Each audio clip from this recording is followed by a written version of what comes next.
তো এখন আমি 2019 সালের বোর্ড কোশ্চেন রোমান্টিক পোয়েট্রি এর শর্ট কোশ্চেনের সমাধান নিয়ে আলোচনা করব। তো রোমান্টিক পোয়েট্রি 22/11/03 এটা ইংরেজি সাহিত্যের দ্বিতীয় বর্ষের স্টুডেন্টের রয়েছে এই সাবজেক্টটা। আচ্ছা, তো 2019 সালের কোশ্চেন নিয়ে আলোচনা করি।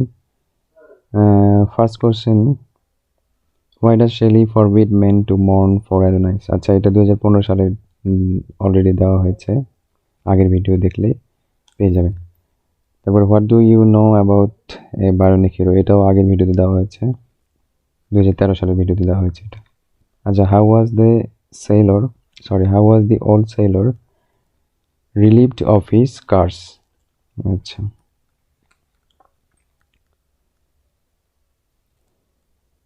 আচ্ছা, কিভাবে এই ওল্ড সেলর, মানে এটা হচ্ছে the time of the ancient mariner থেকে কোশ্চেনটা আসছে। এটা 2011 সালে আসছিল। এটাও ইম্পর্টেন্ট, 2021 সালের জন্য এটাও important.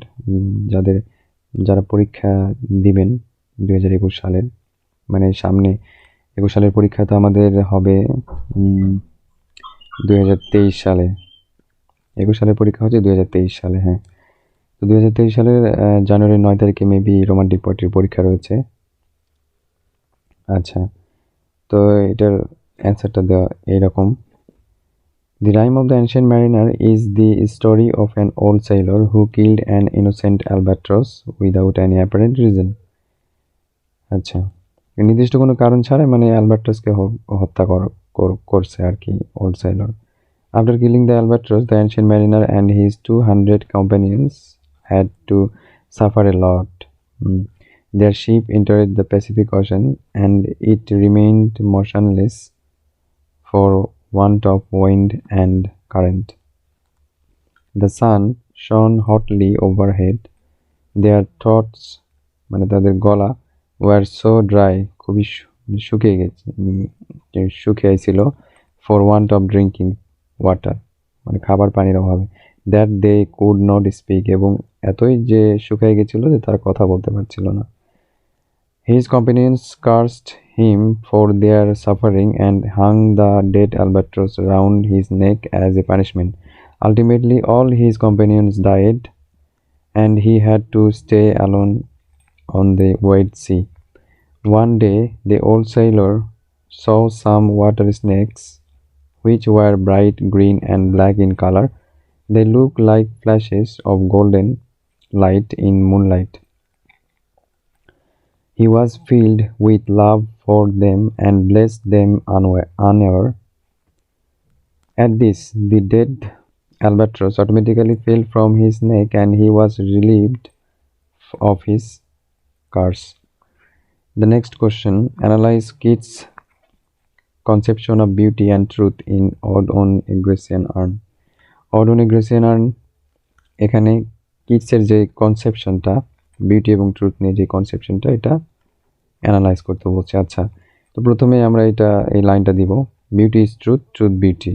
This line is taken from the famous poem Ode on Grecian Urn by John Keats. Here, the poet speaks of his doctrine of beauty. He thinks whatever is beautiful is truth and whatever is true is beautiful to him. Okay, beauty and truth are identical.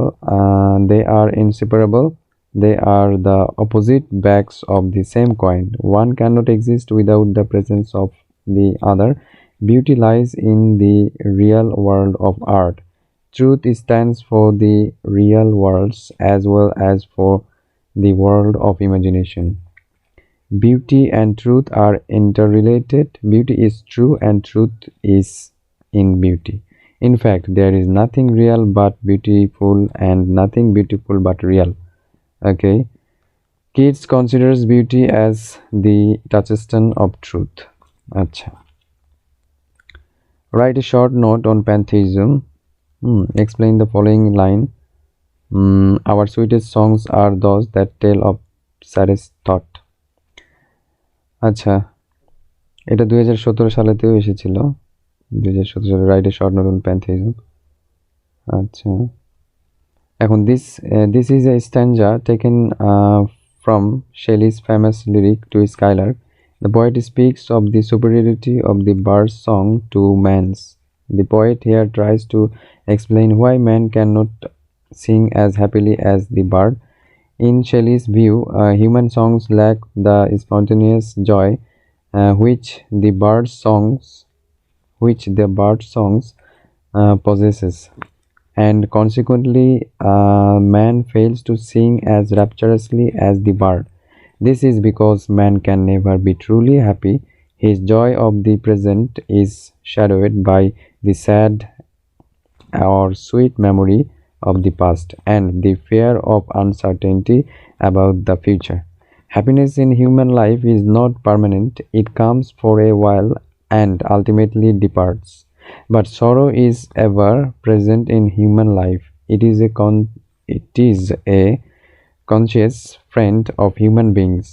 So, the sweetest songs of human beings are those that are full of sorrow and grief. The melodious songs are those that have expressed our saddest thoughts. Okay, the next question is, what is the feeling of Keats after reading Chapman's Homer? Or describe the pleasure of Keats on reading Homer's poetry. How did Keats feel on reading Chapman's Homer? আচ্ছা, এই তিনটা question এর উত্তর একই. Keats experiences new sensation by reading Chapman's translation of Homer into English. He fulfills his thirst for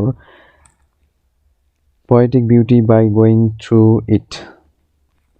Keats was introduced in the domain of Homer through Chapman. He got immense pleasure by reading Homer's poetry translated in English by Chapman. He compares his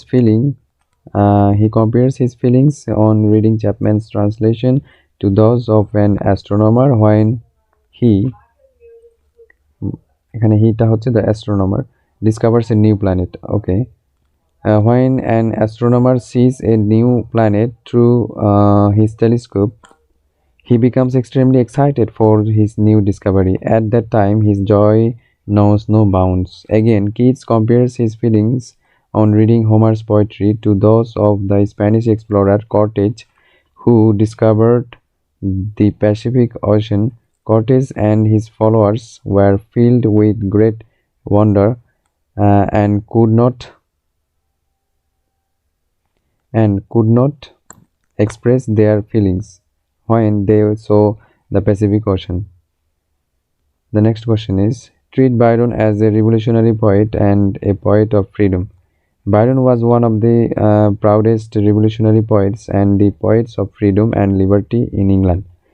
He was never happy with the customs of the society of his age. He wanted to bring about a revolutionary change in the society. He was a great fighter from his childhood, and he stood firm against all forms of tyranny and oppression. He stood for the liberty of nations. He fought for freedom and went to Greece to support the Greeks in their struggle against tyranny. Byron was a true follower of the principles of the French Revolution. He was equally revolutionary in his attitude towards the evils and vices of his age. In Don Juan, he attacked the aristocracy of the upper class society and the monarchy of England. He exposed the hypocrisy, the cruelty, the fraud, and the indolence of the upper classes in society. আচ্ছা, শেষ.